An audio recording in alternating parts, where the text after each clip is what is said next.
Hello, hi, it's Jason here, Jason Pegler, owner of the social enterprise Chipmunka Publishing, and I'm here to firstly, I'd wish everyone watching this, listening to this, the best mental health possible. And what I really want to say is I'm really excited about a seminar that I'm running. And what's it called? Well, it's called How to Be a Successful Author. Of course, everyone who is an author, who writes a book, who wants to write a book, who wants to be published, wants to be successful. And at the end of the day, it's something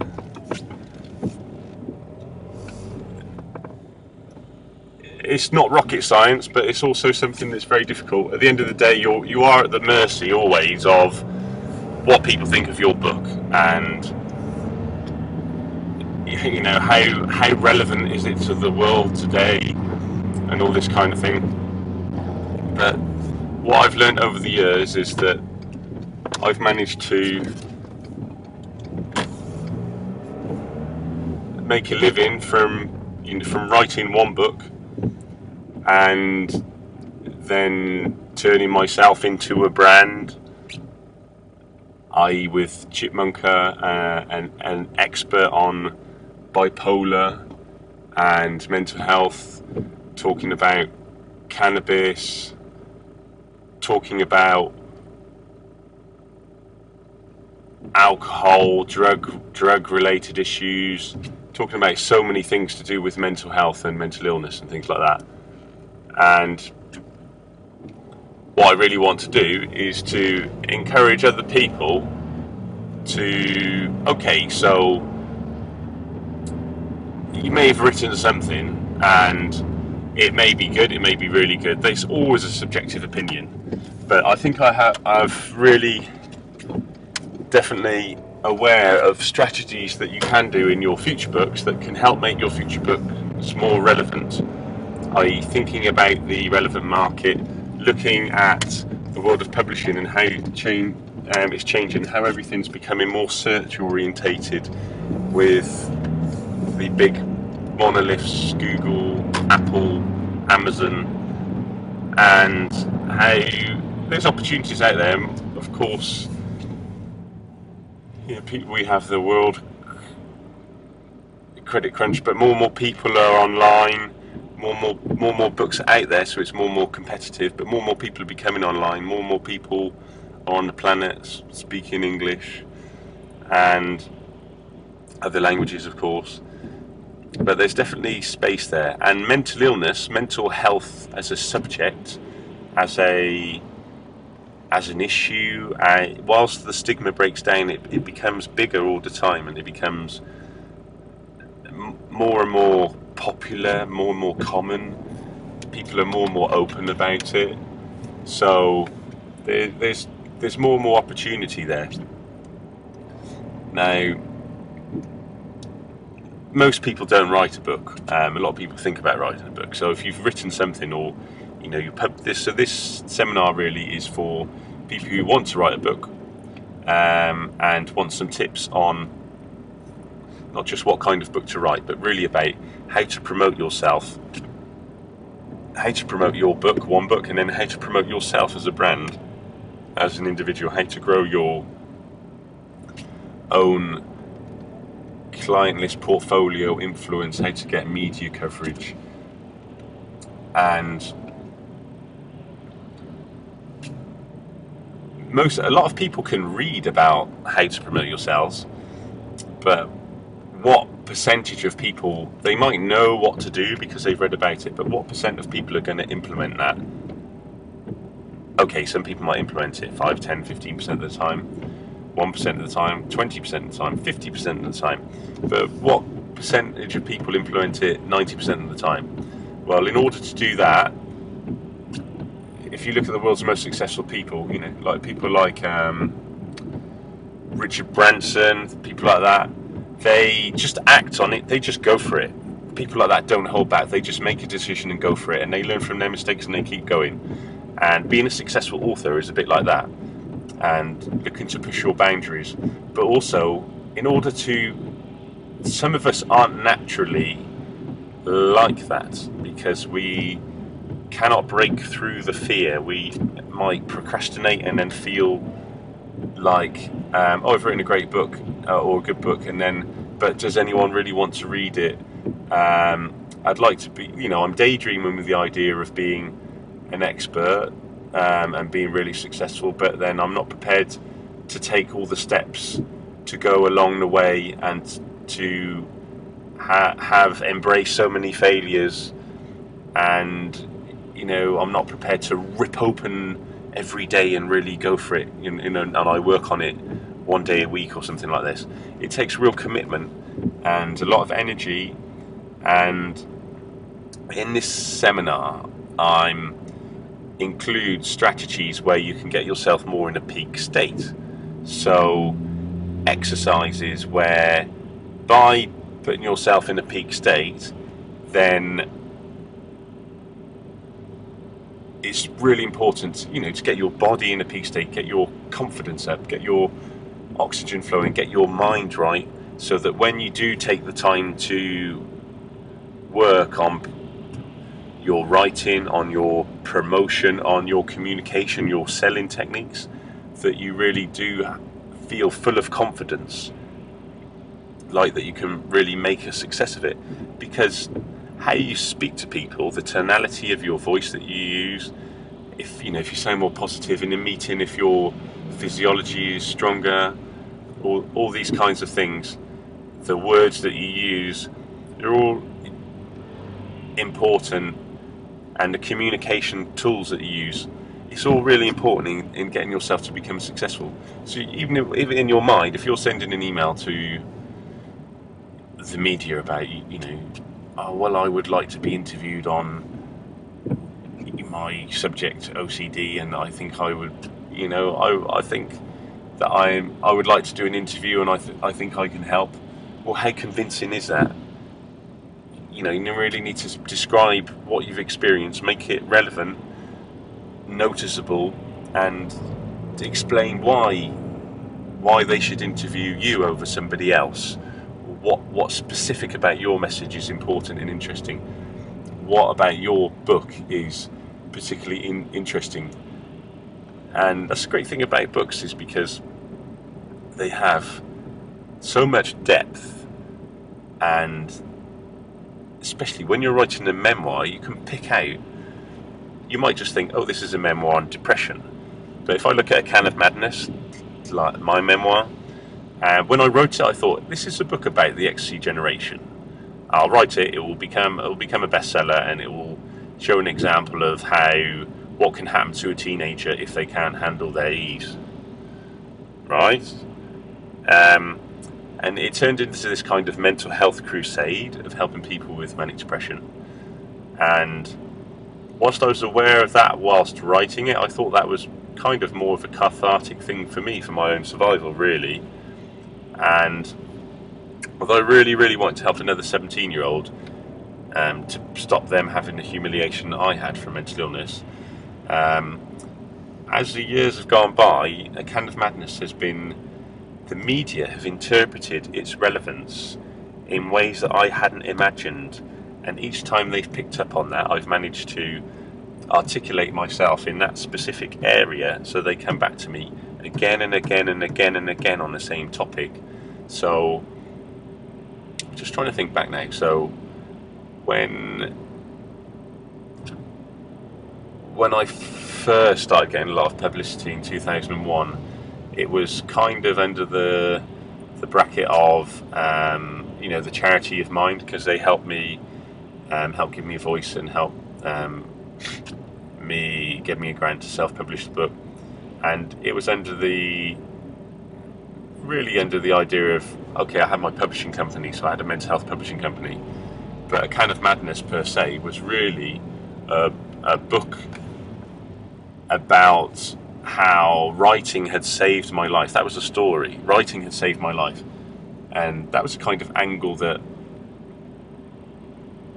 I think Comic Relief might have been the first people that picked up that angle, and then that angle kind of like ran for ages through all the national charities, and Mind picked up the Mind Had Saved My Life, and I did like Comic Relief, Sane Rethink, or Mental Health Practice, Young Minds, Diverse Minds, Open Minds, British Council of Disabled People, just lots and lots of different angles.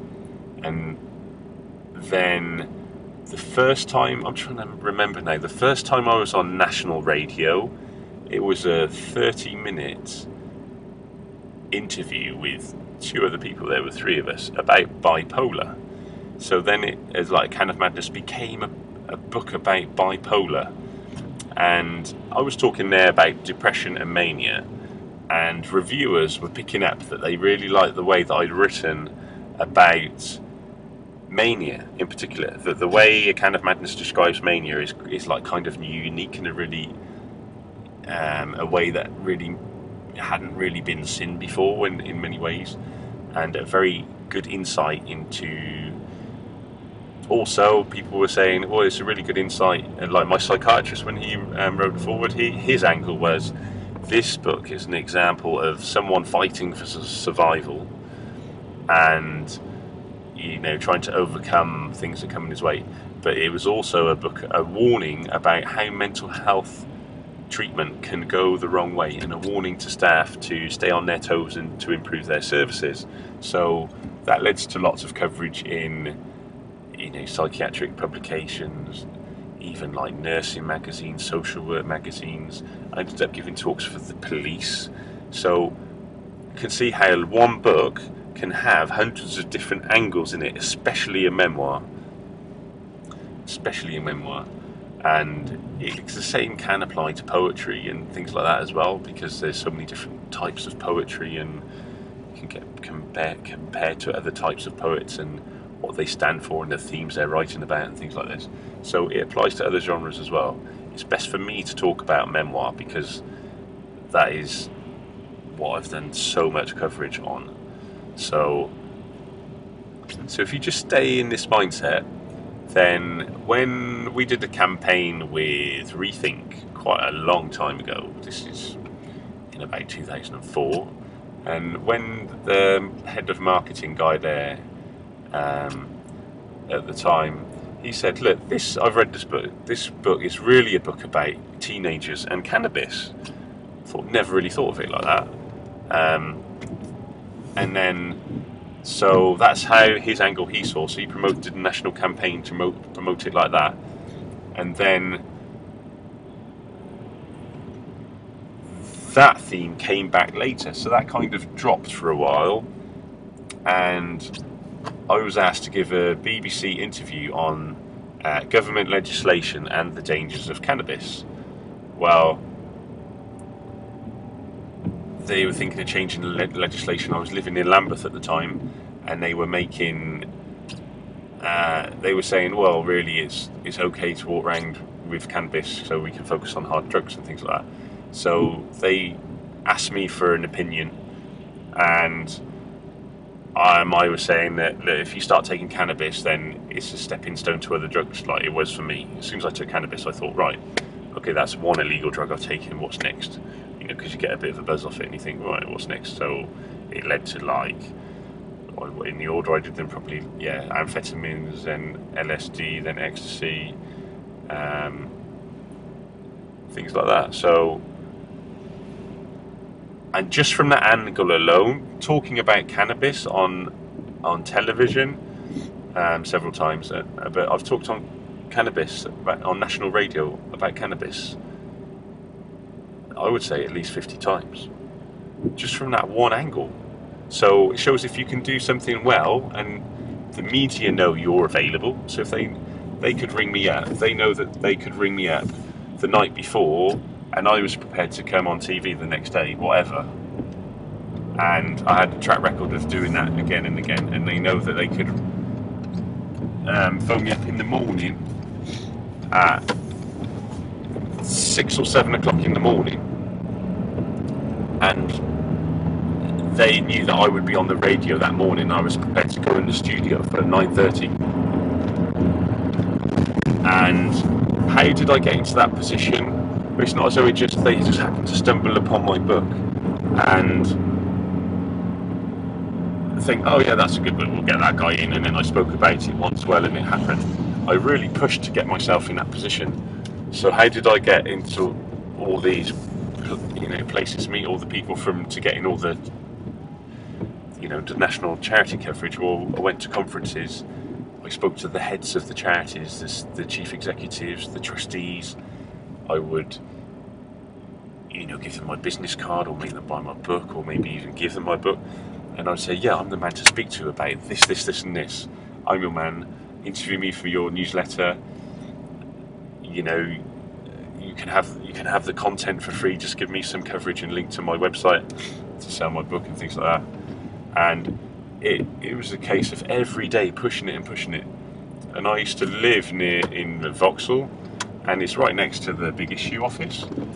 And they used to come in the pub where I used to work part-time in the pub, and they used to come in there. So I would be chatting to everyone there, like saying, oh yeah, I really want to go in the Big Issue. And then by the time the book came out, that's exactly what happened. I got a big double-page spread in the Big Issue. It was, great. Oh, mental health publisher, and of course that led to other things. And then, so originally I'd kind of met, someone who worked at the Big Issue, then met the press officer, then met the chief executive, then met the co-founder, and then got introduced to the guy who came up with the idea for it, who owns it. So, but each way it was pushing the boundary to say, yes, I want to be more well known. Okay, or not just want to be more successful, but I have a burning desire to be more well known and to get my message out there, because I believe that I have a message to tell the world. So unfortunately it's not like, okay, so I'm going to write this amazing book, and okay, if you can write an amazing book and you can get a deal with a big publisher, then God bless, and you can contact me and give me some advice. You're welcome. But that doesn't happen for most people. That I would say 1 in 1,000 if you're lucky. Even and that is so competitive. And even then, most books will bomb. Even that they do, most books aren't. Even if you do well and you get notoriety, you're not going to make a living per se out of being an author. I would say there's only a handful of people in the world like that, like J.K. Rowling, Stephen King, people like that. Even people that I would assume that I've met a lot of famous authors. People I would have assumed would be making a lot of money from writing. They have told me face to face, they have just their royalties is peanuts, really, in many ways. Okay, they might get an advance, but it's not enough to live on year on. It's just not. They have to subsidise it with other businesses. They might be an editor, literary agent, or they might do consultancy and give talks and all the rest of it. And even then, it's a constant battle to grow their business, right? How do you think people like Tony Robbins get so successful at doing their seminars? Do you think that guy just turns up and 11,000 people just turn out and think, yeah, I'll see Tony Robbins today? That guy is constantly, every day, doing blogs. He's got teams of people behind him. He's relentless in his pursuit of getting this message out there to the world. And this is what all the most successful people are. So in this seminar, How to Be a Successful Author, these are great events. Okay, so find what you're about, what stage you're at. So you're going to explain, what stage you're at, what goals you are, and then I'm gonna tell you everything that I know about how to become as successful as you can as an author. And that is a little bit on how to write the book, and some good tips on what to title the book, and even how to promote what you've already written, and then loads of other information about how to promote yourself as a brand, the best way to do your website for free, the best way to do all your social networking for free, the best way to get yourself traditional, national and media coverage, the best way to integrate your social networking, all the benefits of doing different types of products. It's going to be, and you have to write, just write and take as many notes as you can, and just take everything in. And the day after the seminar, read your notes, read them a week after as well, and a month after, and then you'll just collect more information and act on it as well, because you can say, you can read all you want, but unless you act on it, nothing's going to happen, right? And the more you act, the more mistakes are going to happen.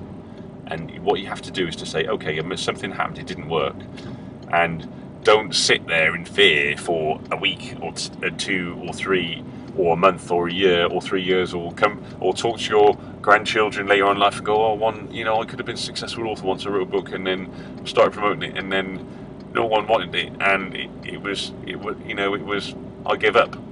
Do you think your grandchildren want to hear that? Because I know mine don't. I don't have any yet, but they're not going to want to hear that. And they might hear, I could have been a professional rugby player if I could have been bothered. But unfortunately, that's something I do talk about every now and then. So, or if I hadn't gone bipolar at 17, I would have been a professional rugby player. But it was all amateur by then. I don't want you to talk to your grandchildren about how you can be a successful author.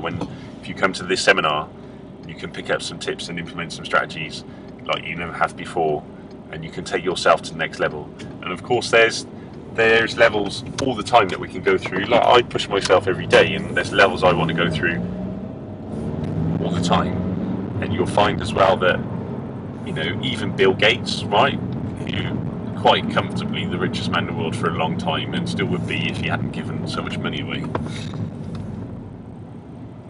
He has a burning mission now to get as many, to leave a legacy of philanthropy. He's totally driven by it. You think that, okay, yeah, the biggest company in the world by an absolute mile. Would you think that guy would want a break? No, he's not like that. It's in his DNA. And if you're listening to this as well, then there's probably some of that of you as well. That you want to be a bit different. You want to come out on your own a bit, even if writing, being an author is a hobby for you, and you've got another job. It's something that obviously is important to you. You wouldn't be watching this, and you may think, look, I really have a message I can give back to other people who have my condition, whatever. So I'm really excited about this event. I really want you to come and tell people about it as well. And